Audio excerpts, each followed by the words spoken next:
Well, I finally got a reason to open this.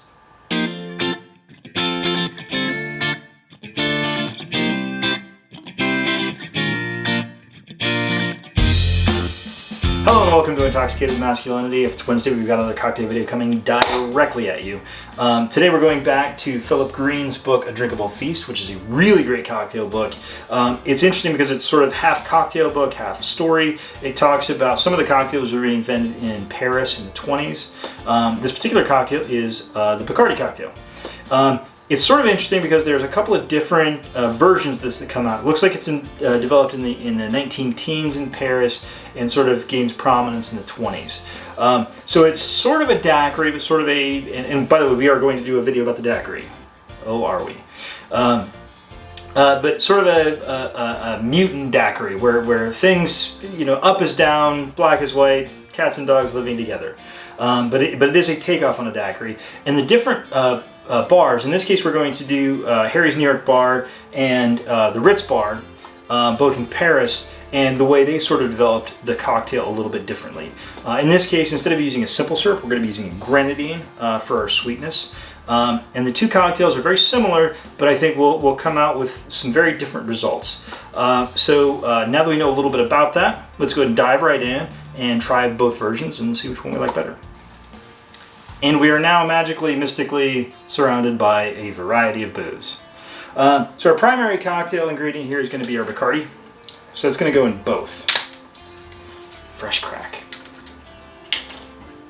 So in our New York version, we're going to get 1.5 ounces.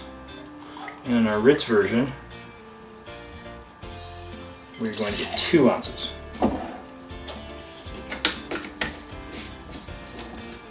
So we go over to our New York. Next ingredient, we're going to toss in 3/4 ounce of a London dry gin. We're using our very familiar Opier, or however that's pronounced. We're then going to toss in 1/2 ounce of lime juice. All right, so the next thing we're actually going to do is we're going to grab our grenadine.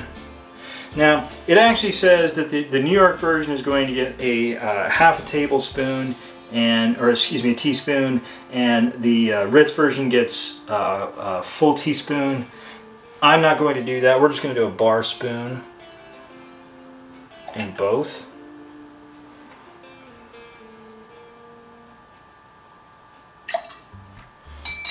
Alrighty. So next over here, we're also going to not use gin in this one, and we're just going to use a bar spoon of our dry vermouth. In this case, I'm using Dolan. And this calls for just 1/4 ounce of lemon juice. All right, so we built both these cocktails. So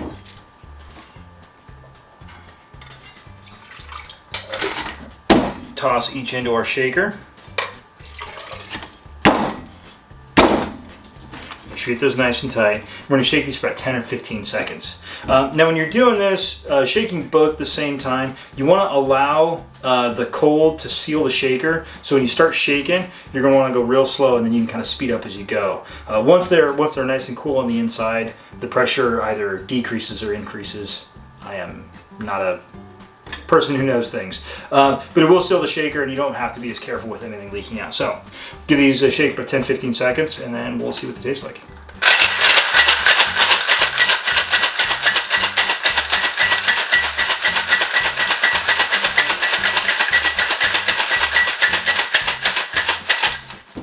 All right. So here we have our Harry's New York Bar version of the Bacardi Cocktail. Sometimes those shakers like to stick a little. And here we have our Ritz Hotel version of the Bacardi Cocktail. Alright, we're going to come over here. As always, we're going to double strain that. It's a really pretty little color there. Grenadine is an ingredient which you kind of have to be careful with because it brings a lot of sweetness. So it also brings a nice color. But it can be really, really nice addition to a cocktail, but it can also oversweeten if you're not careful. All right, and we do our Ritz.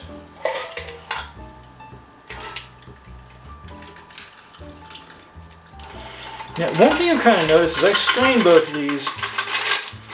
The more eagle-eyed of you might notice that this strained a little bit better. So I have two strainers that I typically use. This one has a very nice, thick, long spring in there, so it's very good at straining.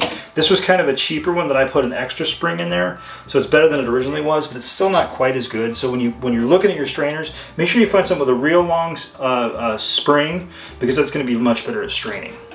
All right, so I think we're going to do Harry's New York Bar first.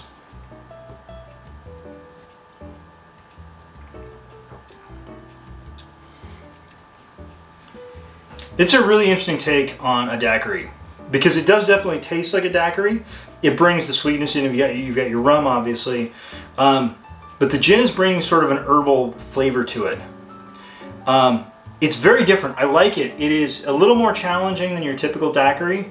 It brings a flavor profile that's a little bit more, again, I said challenging already, but it is a little challenging. It's very good. I like it.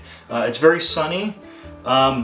I would say this is maybe more of a spring cocktail than it is a summer cocktail.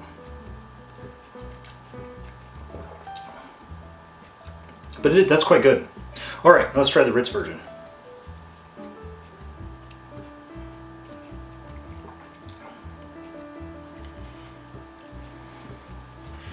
Okay, there's a little more of a bouquet with the Ritz because you got your dry vermouth in there. It's not as dry, obviously, because you got your London dry gin over here. Given the two, I think I like the flavor profile of the Harry's New York Bar Bacardi more than I do the Ritz. Also, you decrease your citrus on there, which I think is a little bit of a mistake.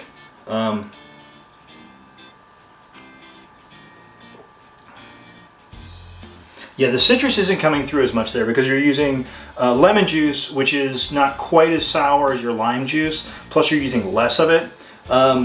So this cocktail, to me, comes off as just a little bit less complex. So I would definitely go with Harry's New York Bar Bacardi Cocktail.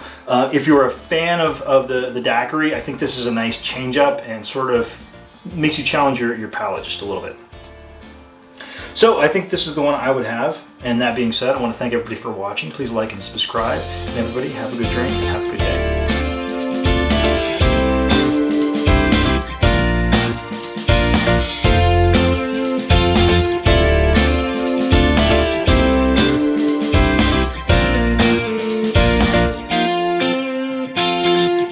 Hello, booze.